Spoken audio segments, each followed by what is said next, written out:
Bihar police को खुला challenge दिया गया है। ये चैलेंज कोई और नहीं बल्कि तनिष्क ज्वेलर के अंदर डकैती करने आए चोरों ने साफ तौर पर पूरे बिहार पुलिस के सिस्टम पर उंगली दिखाकर चुनौती दी है कि गिरफ्तार कर सको तो करके दिखा दो।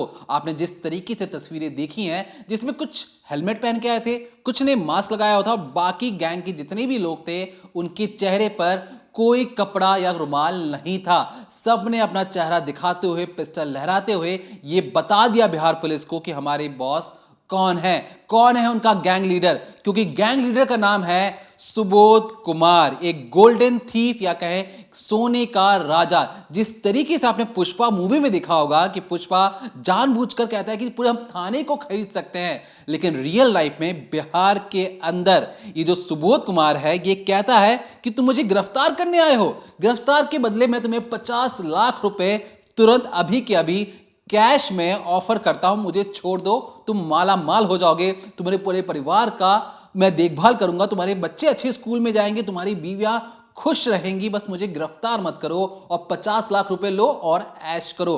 पूरा का पूरा वो थाना खरीद सकता था सुबोध कुमार इस वक्त तो जेल के अंदर बंद है, लेकिन जेल के अंदर से वो अपने गैंग को जिस तरीके से चला रहा है वो अपने आप में पुलिस के पूरे सिस्टम पर सवालिया निशान है। लेकिन आपको बता दें, जो सुबोध कुमार है ये पढ़ा लिखा बहुत कम है, ज्यादा पढ़ाई लिखाई इसे आती नहीं है, लेकिन दिमाग के घोड़े इसके इतनी तेजी से दौड़ते हैं कि बड़े से बड़े अपराधी भी इसके आगे नतमस्तक हो जाते हैं और कहते हैं कि सुबोध भैया जो कहेंगे हम उनके लिए कुछ भी कर सकते हैं। और ये कुछ भी कर गुजरने का जो सिस्टम है ये कैसे उनके अंदर आता है और सुबोध कुमार अपने अंदर चेले किस तरीके से भर्ती करता है, बड़ी रोचक कहानी है। क्योंकि जो तनिष्क ज्वेलर के जो गैंग लीडर के बारे में अगर हम बताएंगे तो आपको समझ में आएगा कि बिहार के अंदर जो सुबोध कुमार है उसके पीछे एक दो राज्य की पुलिस नहीं, लगभग 7 राज्यों की पुलिस पड़ी हुई है। लेकिन सुबोध कुमार अभी भी जेल के अंदर बंद है। वो जेल उसके लिए स्वर्ग है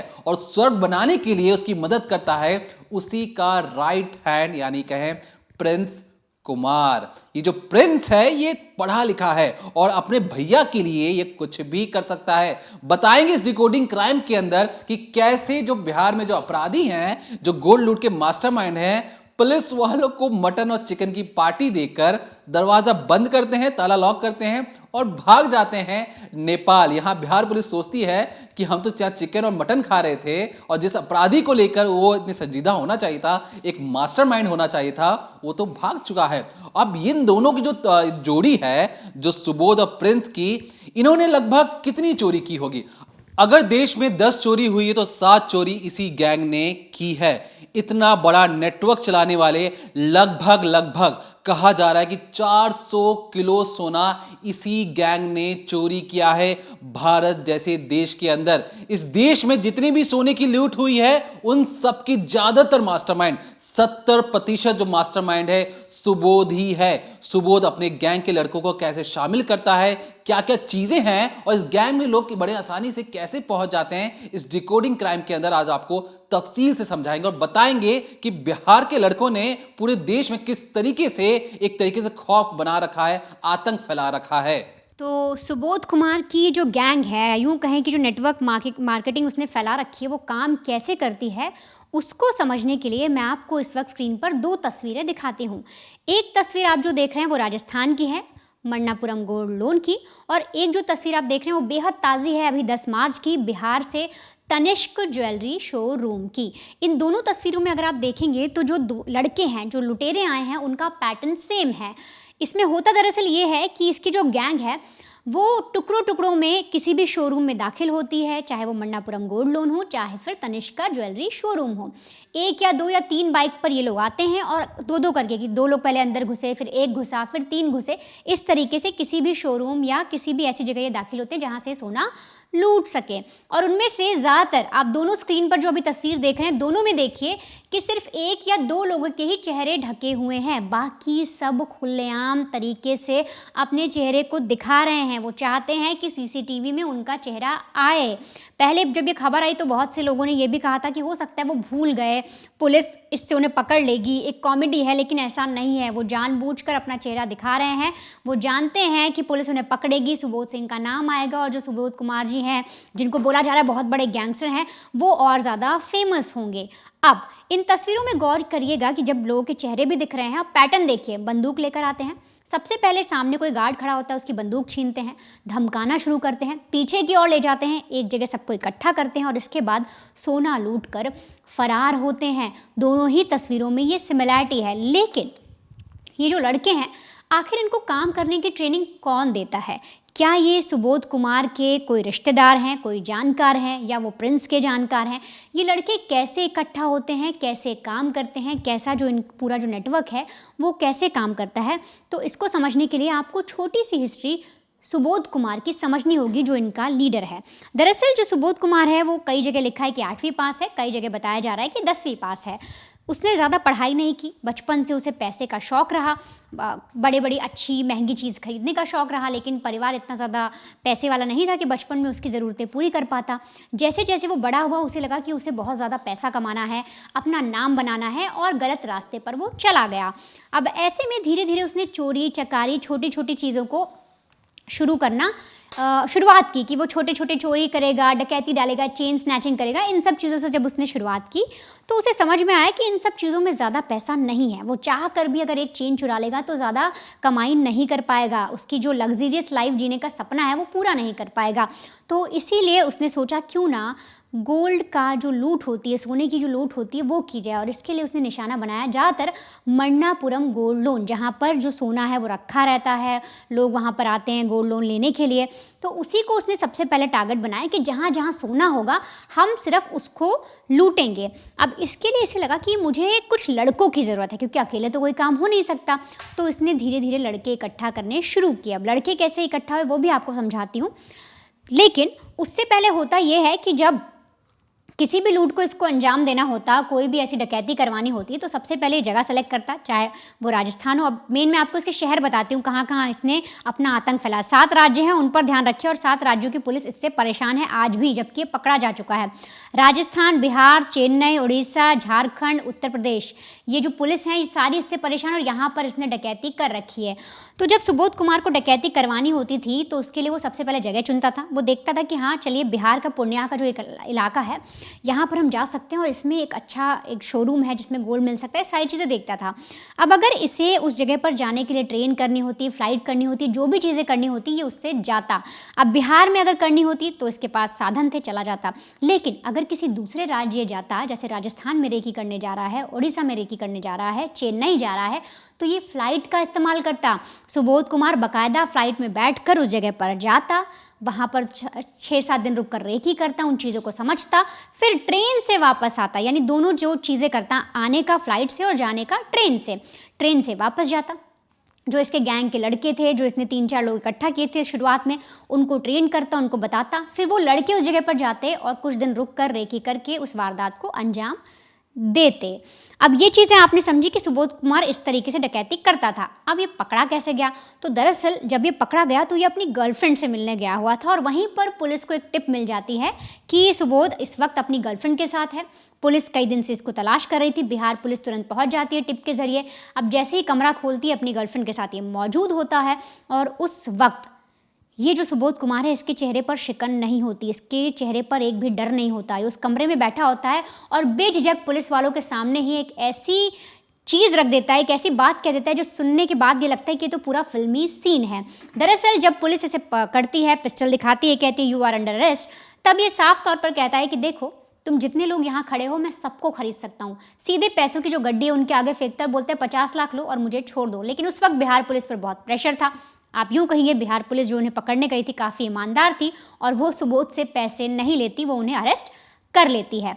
अब जब सुबोध को पकड़ा जाता है तो उसके पास एक बैग मिलता है जिसमें से करीब 15 किलो सोना मिलता है, और तो और 1.5 किलो सोना इसने खुद पहना हुआ था। इसको अरेस्ट किया जाता है, कुछ दिन ये बिहार की जेल में रहता है, लेकिन लगातार वारदातों को जब ये अंजाम देता रहता है तो मामला बहुत ज़्यादा बिगड़ता है, पूरा सिस्टम हिल जाता है। सबको लगता है, प्रशासन को भी लगता है कि इसकी जो जेल है वो बदल देनी चाहिए, और तब इसे बैरकपुर जेल, बंगाल की जो जेल है वहाँ पर शिफ्ट कर दिया जाता है। लेकिन बैरकपुर जेल इसके लिए बन जाती है स्वर्ग।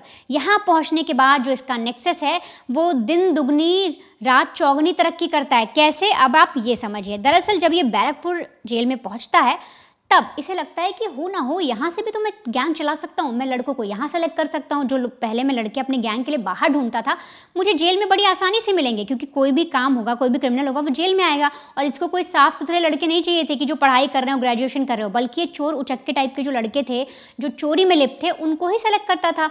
तो सुबोध के दिमाग में आया कि अब तो मैं जेल में हूँ और जेल तो ऐसे लोगों के लिए स्वर्ग है, और यहीं से मैं अपने जो गैंग मेंबर्स हैं उनको बता दूंगा और यहीं से लड़के सेलेक्ट करूंगा। अब देखिए कैसे इनका गैंग काम करता है और कैसे चीज़ें होती हैं। तो दरअसल जब ये जेल में रहता है, तो मान लीजिए कोई लड़का है 20-21 साल का, उसने चोरी की, किसी महिला के गले से चेन छीनी। वो जब जेल में गया तो सबसे पहले जो सुबोध है वो उसके बारे में पता करता है, चीज़ें समझता है और ये देखता है कि लड़का बातचीत में कैसा है, क्या थोड़ा सा दबंग है या फिर नहीं है, दब्बू तो नहीं है कि किसी ने उसे मार दिया तो वो लड़ ना पाए या पुलिस से डरता हो। तो पहले हर एक चीज़ की डिटेल निकाली जाती है। सुबोध कुमार उससे पर्सनली बात करता है 1-2 दिन, और जब वो उसे भनक लग जाती है कि सामने वाला जो लड़का है वो शातिर है, वो चैलेंजिंग है, वो बड़े बड़े खतरों से खेल सकता है, तब वो उसका ब्रेन वॉश करना शुरू करता है और उससे बात करता है। बोलता है कि बताओ तुम कितना कमा लेते हो, एक चेन स्नैचिंग में तुम्हें कितना मिल जाता है।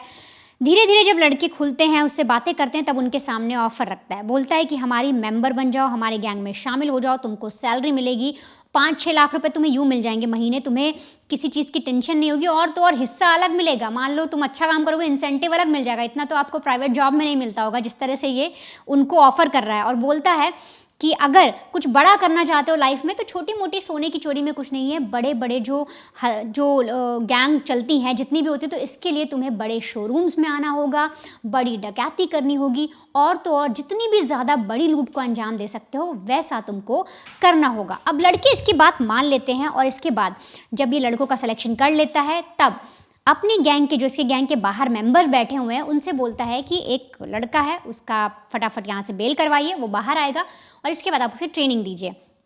अब जब जो लड़के हैं जिनका इंटरव्यू ले लेता है, जिन्हें सेलेक्ट कर लेता है अपनी टीम में शामिल करने के लिए, वो जब बाहर जाते हैं बेल पर, तब उनको जो सुबोध के बाहर के लोग जितने बैठे हैं, 4-5 मेंबर जो इसके बाहर हैं, वो बाकायदा उन लड़कों को ट्रेनिंग देते हैं, उनको सिखाते हैं कि कैसे डरना नहीं है, कैसे हथियार चलाना है, कैसे धमकाना है, मारना कैसे, हर एक चीज़ की बाकायदा ट्रेनिंग दी जाती है। और ट्रेनिंग देने के बाद बता दिया जाता है कि कब तुम्हें किस लूट को अंजाम देना है। और जेल के अंदर से ही ऑर्डर आता है कि इस वक्त पूर्णिया में जाकर लूट करो, राजस्थान में लूटो, उड़ीसा में नया शोरूम है वहाँ पर लूटो। तो सारी जो ऑर्डर है वो सुबोध कुमार के द्वारा दिया जाता है।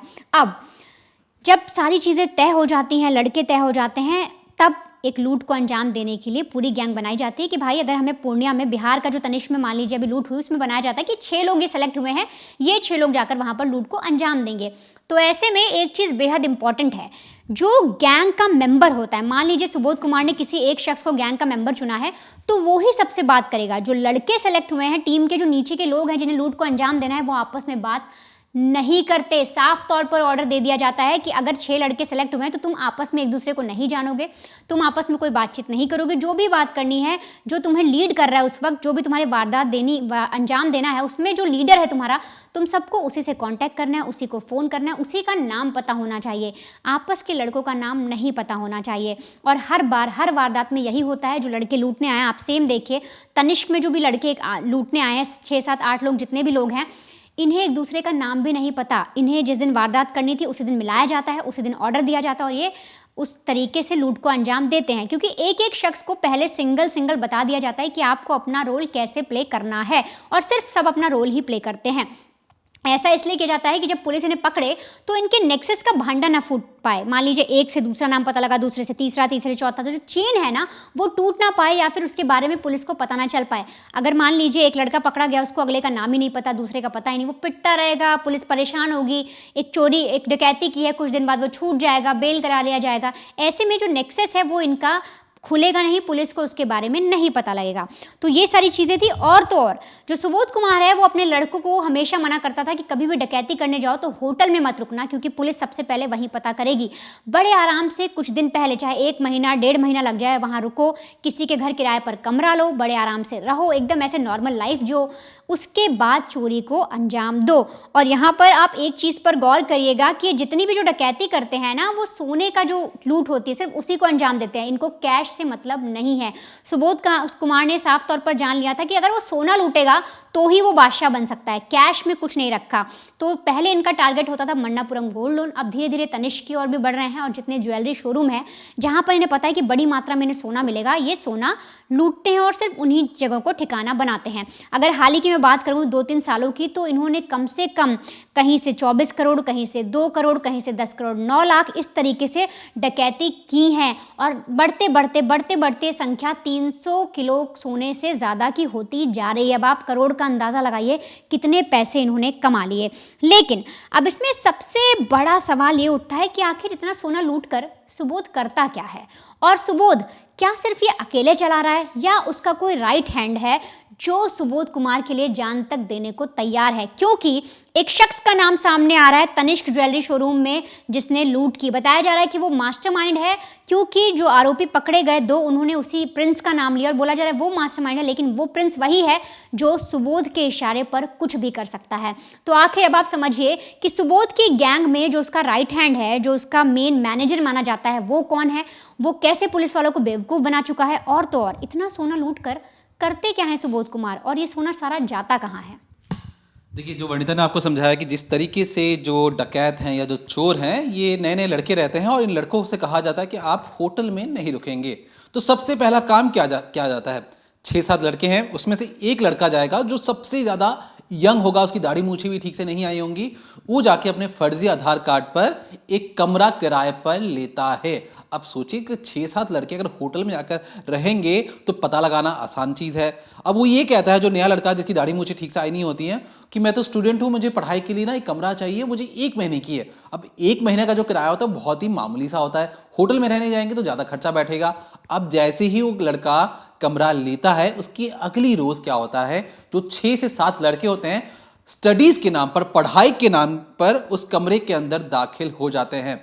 फिर जो मास्टर है, जो गैंग लीडर है, जो बताएगा ग्राउंड पे कि आपको चोरी कैसे करनी है, उस कमरे पे खड़े होकर बिल्कुल एक मास्टर प्लान बनाया जाता है कि किस लड़के को कहां पर किस वक्त तैनात रहना है, कैसे डाका डालना है, कब बाइक लेकर भागना है और किसको क्या काम करना है। जिस तरीके से आप देखते हैं वेब सीरीज में एक प्लान बनाया जाता है, ब्लैक बोर्ड पे ऊपर लिखा जाता है कि चोरी करने के लिए आपको कहां से घुसना है, कहां से भागना है, बिल्कुल एक फुल प्रूफ प्लानिंग बनाई जाती है एक किराए के कमरे में, जिसे इस बात पर लिया गया था कि हमें पढ़ाई के लिए लेना है, हम स्टूडेंट्स हैं, स्टूडेंट के नाम पर एक पूरी की पूरी गिरोह चल रहा है।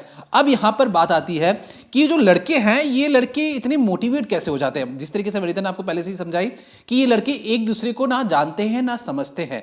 अब जो सुबोध कुमार है, आप सोचिए वो इस वक्त कहाँ बंद है। मैं आपको एग्जैक्ट लोकेशन बताता हूँ, बंगाल के बैरकपुर जेल में वो बंद है। लेकिन वो अब चोरी कहाँ कर रहा है, बिहार में चोरी कहाँ कर रहा है, राजस्थान में, मध्य प्रदेश में, झारखंड में, तमाम ऐसी जगह चुन लीजिए, उड़ीसा में भी और चेन्नई तक में भी इसके गैंग का पूरा सिंडिकेट आराम से चलता है। अब इस गैंग के सिंडिकेट में अगर आप किसी भी लड़के को गिरफ्तार कर लें और उसे पूछे कि बताओ तुम्हारा मालिक कौन है, तो मिमियाने लगेगा, क्योंकि उसका जवाब तो है नहीं, क्योंकि उसे उतना ही बताया जाता है जितना उसकी ग्रेड पे हो। ग्रेड पे से कहने का मतलब जितने पैसे उतनी ही जानकारी। अब हमने इसके बारे में पड़ताल की कि हर एक मेंबर को इस चोरी की बदौलत कितना मिलता है, तो पता लगा एक एक लड़के को 5 से 6 लाख रुपए मिलते हैं। ये मैं सैलरी बात नहीं कर रहा, एक चोरी करने पर 5 से 6 लाख रुपए मिलते हैं। एक चोरी कीजिए और माला माल हो जाइए। और गैंग में 7-8 लड़के हैं, तो महज 35-40 लाख खर्चा करके आप करोड़ों की कमाई कर सकते हैं। मुनाफा सोचिए, 35 लाख का आपने खर्च किए एक पूरे गैंग को पूरा इकट्ठा करने में, चोरी करने में, उसके बाद आप 10-10 करोड़, 12-12 करोड़ की या 25-25 करोड़ की आप चोरी कर ले रहे हैं। मुनाफा सोचिए कि कितना ज्यादा मुनाफा होता है। अब यहां पर इस गैंग को एक भैया तो जेल के अंदर से चला रहे हैं, लेकिन जो उनका दाहिना हाथ है, यानी कि जो प्रिंस कुमार है, जिसकी तस्वीर आप अपनी स्क्रीन पर अभी देख रहे हैं, चश्मा लगाए हुए लड़का आपको बहुत सीधा साधा दिख रहा होगा, बिल्कुल मासूम नजर आ रहा होगा, लेकिन इस मासूम चेहरे के पीछे एक शातिर दिमाग हर 24 घंटे कुछ ना कुछ नए नए आइडियाज लेकर आता है और सुबोध भैया को जाके बताता है कि भैया जी एक नया प्लान है, लड़के भेजिए, हम एक्शन में तैयार हैं। अब इस प्रिंस कुमार की थोड़ी सी कुंडली जब हम खंगाल रहे थे तो हमें भी बेचैनी हो गई, क्योंकि प्रिंस कुमार पहली बार जो गिरफ्तार में होता है वो 2018 में होता है। उसे कोर्ट लेके जाया जाता है। कोर्ट में वो क्या करता है, जो सामने एक हवलदार या कांस्टेबल बैठे थे उनकी ही राइफल से गोली मारता है, उन्हें गोली लग जाती है हवलदार को और मौके से फरार हो जाता है। इसके बाद वो जो हवलदार थे या जो कांस्टेबल थे वो जब अस्पताल पहुंचते तो वो उन्हें शहीद घोषित कर दिया जाता है, उनकी मृत्यु हो जाती है। इसके बाद 2018 से कोशिश करते करते करते करते जनाब फिर से अरेस्ट होते हैं 2022 में पंजाब से इस बार जब अरेस्ट होते हैं तो सोचिए ये जो जनाब हैं ये कितने शातिर हैं। जो मासूम जो चेहरा है, जो इनोसेंट जैसा आपको फेस लग रहा होगा, बेबी फेस लग रहा होगा, ये पुलिस वालों को कहते हैं कि मेरे ना सीने में दर्द है, मुझे पटना मेडिकल कॉलेज में ले चलिए, वहां पर मेरा इलाज करवाइए। अब ये कम से कम उस अस्पताल में 5 से 6 बार पहले जा चुका है। हर बार जाता, कुछ ना कुछ बीमारी का बहाना मारता, लेकिन भागने से पहले इसने एक कहानी बनाई। इसने कहा कि मेरे सीने में ना बहुत ज़्यादा जलन हो रही है, दर्द बर्दाश्त नहीं हो रहा है, आप मुझे फटाफट हॉस्पिटल लेके चलिए। अब आपको बता दूं जो पीएमसीएच है पटना का सबसे बड़ा सरकारी मेडिकल कॉलेज है और आने वाले वक्त में शायद दुनिया का सबसे बड़ा मेडिकल कॉलेज भी बनने जा रहा है हो। तो यहाँ पर जो बात थी कि जब अस्पताल गया तो अस्पताल में डॉक्टर ने कहा कि आप तो बिल्कुल फिट है, तो आपको दर्द किस बात का हो रहा है? नहीं, उसने कहा कि अरे डॉक्टर मुझे ना बहुत ज़्यादा दर्द होता है। डॉक्टर ने कहा हो सकता है तुम्हारे अंदर गैस की प्रॉब्लम, गैस्ट्रिक होगा, ये लो दवाई, तुम जब तक जेल पहुंचोगे तब तक तुम ठीक हो जाओगे। अब सोचिए एक अपराधी को कुछ बिहार पुलिस वाले साथ लेके जाते हैं मेडिकल कॉलेज में इलाज के नाम पर। जैसे ही मेडिकल कॉलेज से बाहर निकलते हैं होता क्या है, ये जो प्रिंस है ये कहता है कि अरे भैया मैं तो बिल्कुल फिट एंड फाइन हूं, थोड़ा सा मौज मस्ती कर लेते हैं, जेल में आप भी जाओगे बोर हो जाओगे, मैं भी जाऊंगा बोर हो जाऊंगा, यहीं पास में मेरा दोस्त रहता है, चलिए थोड़ा सा घूम फिर लेते हैं, काम तो होता रहेगा। पटना के पास एक मरीन ड्राइव है, एक नदी के किनारे एक मरीन ड्राइव, बहुत खूबसूरत सी जगह है, आप भी अगर कभी जाएं तो घूमिएगा। वहां पर वो पुलिस वालों के साथ हाथ में हथकड़ी लगाए घूमता है। बिहार पुलिस भी पीछे पीछे, जनाब भी आगे आगे। फिर कुछ देर घूमने के बाद एक घंटा घूमने के बाद वो कहता है कि घूम घूम के थक गए भैया, थोड़ा सा खा पी लिया जाए, खा पी के चलते हैं, फिर जेल की रोटी तो तोड़नी है।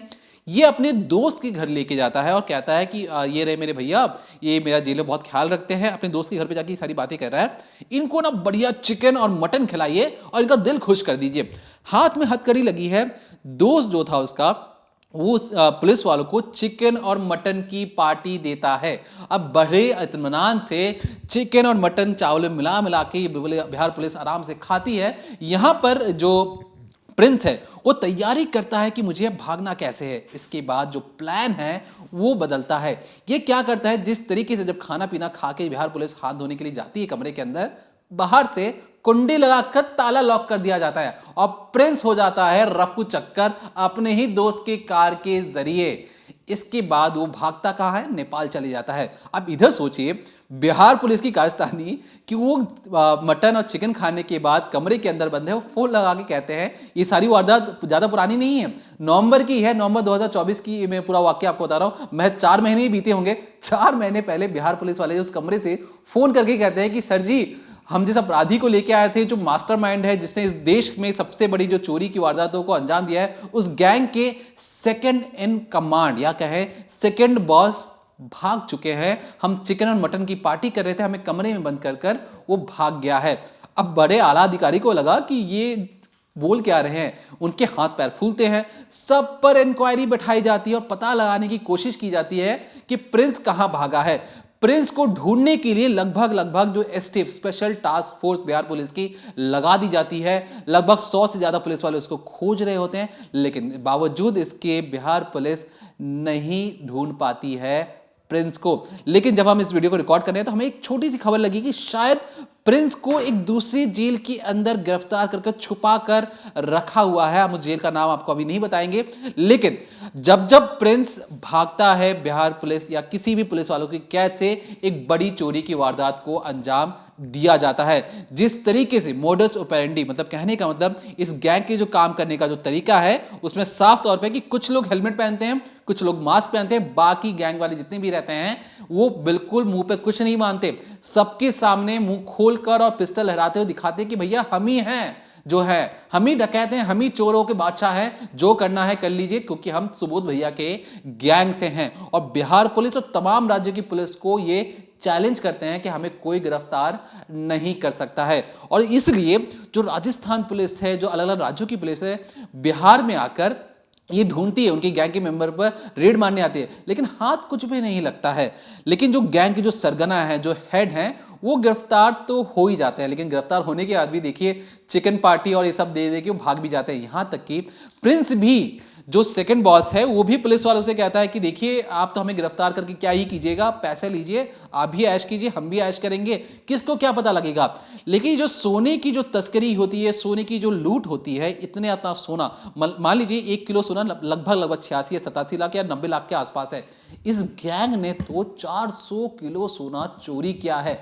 अब इसको अगर आप मोटा मोटा भी अगर माने तो 1 किलो सोना अगर 1 करोड़ के आसपास है, 400 किलो सोना कितने का होगा, तो वो लगभग 350 से लेकर 400 करोड़ के बीच का मामला है ये पूरा। और इतना मोटा मुनाफा लेकर ये लोग कहाँ जाते होंगे? जाते हैं ये लोग नेपाल भागते हैं। नेपाल में कुछ दिन रहने के बाद, अपने सेफ हाउस में रहने के बाद, ये अलग अलग राज्यों, जैसे पंजाब से प्रिंस को पकड़ा जब गया था तो इसके पहले भी नेपाल भागा था, फिर वापस पंजाब आता है, फिर अलग अलग राज्यों में जाकर छिपते हैं और फिर अपने गैंग को दोबारा एक्टिव कर देते हैं। गैंग को दोबारा एक्टिव करने के लिए कहने का मतलब ये कि देखिए जिस तरीके से वनिता ने आपको बताया कि जेल के अंदर ट्रेनिंग दी जाती है, लड़के तैयार किए जाते हैं, तो इनके गैंग में बहुत ज्यादा लड़के हैं। 6 या 7 लड़के को एक जगह भेजा जाता है, 6 या 7 लड़कों को दूसरी जगह भेजा जाता है। और यहां तक कि ये जो गैंग है वो इस तरीके से काम करता है कि चोरी वाली सामान आपके पास आ गया, सोना आ गया, आपने उन लड़कों को 5-6 लाख रुपए दे दिए, लड़के भी खुश, आप तो महा खुश। इस सोने का फिर वो करेंगे क्या? क्योंकि इन्हें कैश से मतलब नहीं है, इन्हें नोट नहीं चाहिए, क्योंकि हर एक देश में सोने की जो कीमत होती है, सोने की चमक होती है, उसके सामने जो कैश है उसकी जो चमक है वो फीकी पड़ जाती है। तो जो सोना है इसे खपाते क्या है? जब हमें पता लगा कि जब 400 किलो सोना, इतना सोना कहाँ खपाएंगे, इतनी ज्वेलरी कहाँ खपाएंगे, तो पता लगा कि सोने की जो ज्वेलरी होती है ये नेपाल ले जाकर, ये बिहार और बंगाल में अलग अलग जगह ले जाकर उस सोने को जो नीचे छोटे मोटे ज्वेलर होते हैं उनके पास देते हैं, वो इसे पिघला देते हैं। पिघलाने के बाद ना रहा सबूत ना बचेगी बांसुरी। अब यही चीज ये लोग करते हैं, ज्वेलरी को लेकर पिघलाया, जो कच्चा माल था उसे निकाला, जो असली सोना था उसे अपने पास रखकर या उसे बेच दिया। अब ये जो सारी चीजें हैं, जब सुबोध को पहले भी एक बार गिरफ्तार किया गया था तब उसे पूछा गया कि तुमने जो लूट की है उस लूट के सारे सोने कहाँ हैं? सुबोध कहता है कि भैया हमने तो खपा दिया। बोले कितने खपाए? तो उसने कहा कि 50% से 60% तो हमने खपा दिया है। तो बोला सबूत कहाँ है? तो बोला कि सबूत, अब जितनी भी महिलाएं जो सोने पहन रही हो कहाँ से आ रहा है? वो सोना हमने ही दिया है, वो पिघलाकर उसकी ज्वेलरी बना दी गई है, वो मार्केट में अलग अलग जगह पर बिक चुकी है। अब पुलिस के भी हाथ पैर फूले कि भैया अब सोना तो सामने तो है नहीं, लूट की जितनी जो सोना गया था वो तो वापस आ नहीं सकता। तो कुछ इस तरीके से सुबोध और जो प्रिंस का गैंग है बिल्कुल एक सिंडिकेट की तरह चलाता है, जिसमें जो गैंग के जो बड़े लोग हैं, जो सुबोध खुद उनको छुट्टियां देता है, इंसेंटिव देता है। इंसेंटिव से मतलब कहने का मतलब जो लड़के गैंग में बहुत ज्यादा चोरी की वारदातों को अच्छे तरीके से अंजाम दिलवा सकते हैं उन्हें अपना वफादार बना के रखता है। अगर एक चोरी आप करते हो, अगर आपने 10 करोड़ की चोरी की है तो लगभग 1 से 1.5 करोड़ रुपए आपको इंसेंटिव दिया जाता है। जो छोटे मोटे लड़के, जो मजदूर जैसे लड़के जो पॉकेट मार हैं उन्हें 5 से 6 लाख, लेकिन आपने चोरी करवाई है, आपकी इंफॉर्मेशन में चोरी हुई है तो 10 करोड़ में से 1 से 1.5 करोड़ आपको इंसेंटिव मिलेगा।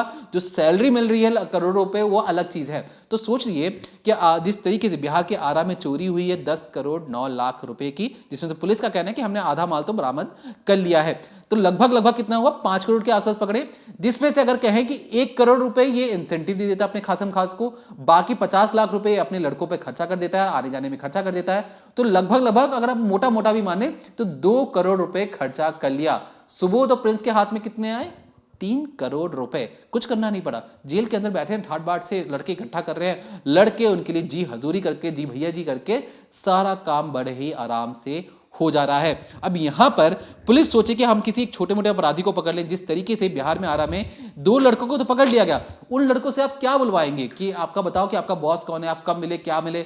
लड़कों को कुछ नहीं पता। उन्हें कहा जाता है कि आपको इस फलाने फलाने जगह पर आना है, जो गैंग लीडर है सिर्फ वही जानता है कि असली मास्टरमाइंड कौन है, कब चोरी करनी है, कैसे क्या करना है। बाकी जो नीचे जो लड़के हैं वो कठपुतले की तरह नाच रहे हैं और नचाने वाला जो मालिक है वो फरार है, उस तक पुलिस कभी पहुंच ही नहीं पाती। मतलब बड़ी मछली समंदर के नीचे बड़े इत्मीनान से बैठती है और जो छोटी मछलियां होती हैं वो कहते हैं कि समंदर में बहुत ज्यादा ऊपर उछलती हैं, और यही छोटी मछलियां बड़ी आसानी से जो मछुआरे होते हैं, जो पुलिस वाले हैं, उनके जाल में कुछ इस तरीके से फंसती हैं कि वो चाह कर भी उस जाल से बाहर नहीं निकल पाते।